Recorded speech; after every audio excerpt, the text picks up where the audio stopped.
another moment, another opportunity. Well, another now, always now to explore.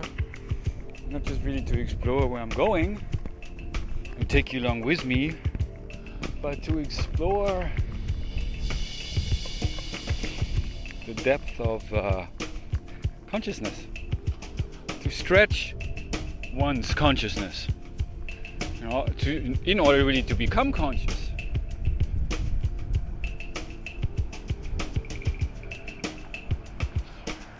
Not just conscious of ourselves, my own thoughts, my own awareness, my own feelings, my own energies, but to become conscious of one another. The reality beyond the self, beyond the me, my thoughts, my perceptions, my triggers, my awareness, my knowledge,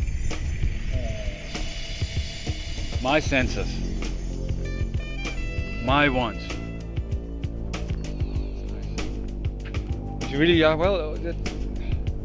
in the journey of life we open ourselves up, really in order to coexist as one. So beautiful. To observe one another, really, in order to really be able to read each other, to know each other. Of course, over time to get to know each other. But if you really exist in the space of now with others, you share yourself in that space. You know them. They know you, because you're being in that know. You are in the now. Well, pay attention to yourself when you get upset. And when you start to argue with the other person, when you are being triggered, something irritates you, then really learn it's not really about the other person at all, because they are just a mirror to your own being. It's really those things that irritate you the most. The people that irritate you the most are your greatest teacher. And very simply put, you learn about yourself. You learn not only about yourself, you learn to yourself.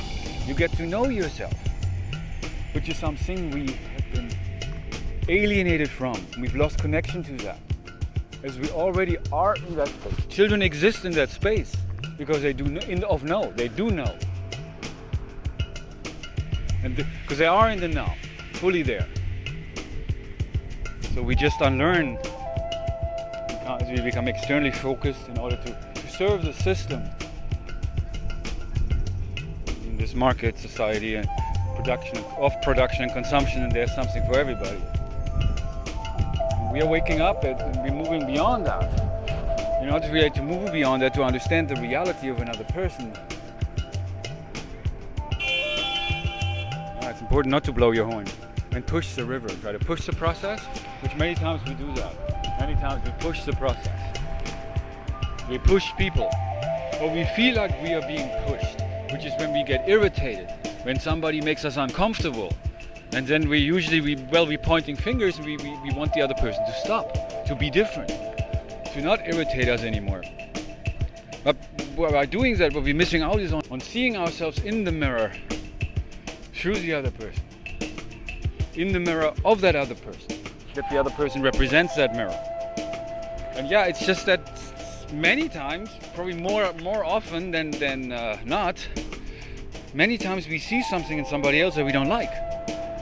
Not always we look at other people, and of course that's what we look for in relationships, but not always we see what we want to see in people, what we like, what rubs us the right way.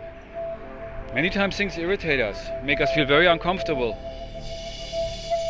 But what I'm suggesting here, or we are suggesting at Realize to Actualize, is exactly that what is important to look at in order to understand yourself, to see yourself clearly and fully, to not just see what you want to see.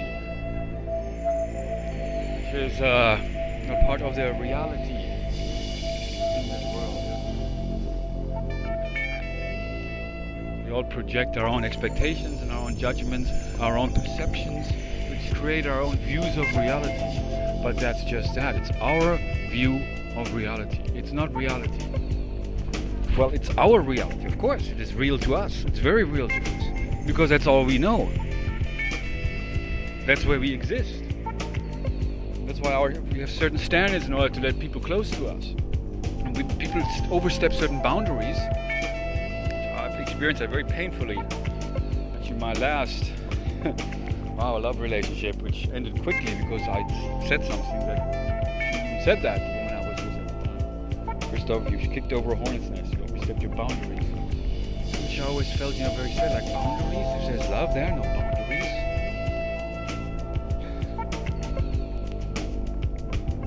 And then, quickly she withdrew her love, and the love turned into contempt and very negative feelings. And I guess that happens with all of us, one degree or another. We all know about that. It's really about learning that it's about ourselves. Love is the way. It's not conditional to say like, well, I love you as long as you are a certain way for me, as long as you don't upset me. There's really no love for you. That's really what it is. Love is an attitude. Love is the way. Love is God. Love is life. And love is learning. Let's begin on that process today. Just imagine how I guarantee how your relationships will transform instantaneously if you practice it.